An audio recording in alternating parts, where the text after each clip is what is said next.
سبا په ورلد کپ کې د افغانستان یو زبردست میچ دی د افغاني وخت 15 بجې باندې د سحر نه بعد د پی ان جی یعنی نیوجینیا سره میچ شروع کیږي. دغه میچ کې افغانستان ته 100% چانس دی چې دغه میچ د نیوجینیا نه وګټي. د دې سره چې کوم دی ک افغانستان الله مکه را روان دوه میچونه هم وبېلي نو څه اثر په دی باندې پریوزي او کنه الریډي تاسو ته پته ده چې د افغانستان دوه میچ شوی او دوه نه ګټلي ډیر زیات په هاي مارجن او په هاي رن ریټ سره ګټلي او د سره چې کوم د غیر رن ریټ دی هغه ډیر زیات هاي دی ډیر زیات بوست دی. په دې سره خبره کومه چې سبا 15 بجې وخت او پاکستانی وخت 5 بجې باندې بعد افغانستان او د پی ان جی مینز کې دغه میچ شروع کیږي. افغانستان ته سبا ډیر زیات ایزی چانس دی تقریبا 94% مطلب شپږم 100% چانس د افغانستان ته چې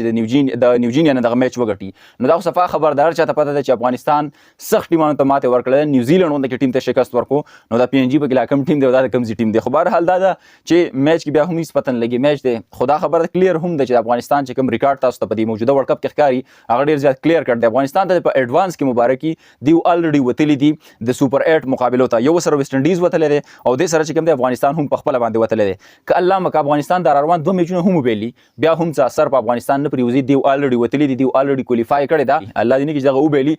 ځکه کچرته کې بیا سیمی فائنل کې څه ایشو راشي باران وشي یا څه وشي نو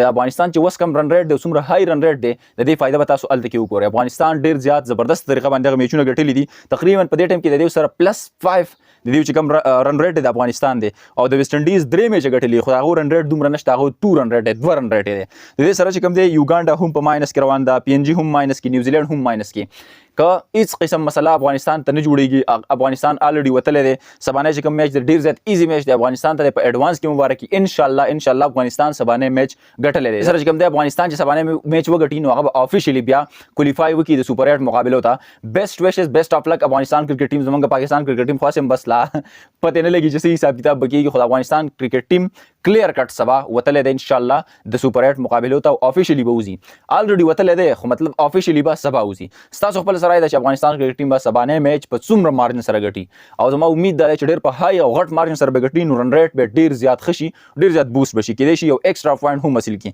دوه میچ افغانستان کې له دوه نه ګټلي دي سبانه چې درې میچو کې درې وانه وګټي او چانسز دا هم ډیر زیات دي کېدای شي چې ویسټ انډیز ته هم شکست ورکړي ځکه چې د دې دوه میچونو په وجه باندې په ویسټ انډیز باندې هم څه پریشر راغلی دی او راتللی شي. بهر حال تاسو خپل سره دا غره سره هم کمنټ کې شامل کړئ ان شاء الله ملاویږي د میچ نه بعد. الله حافظ.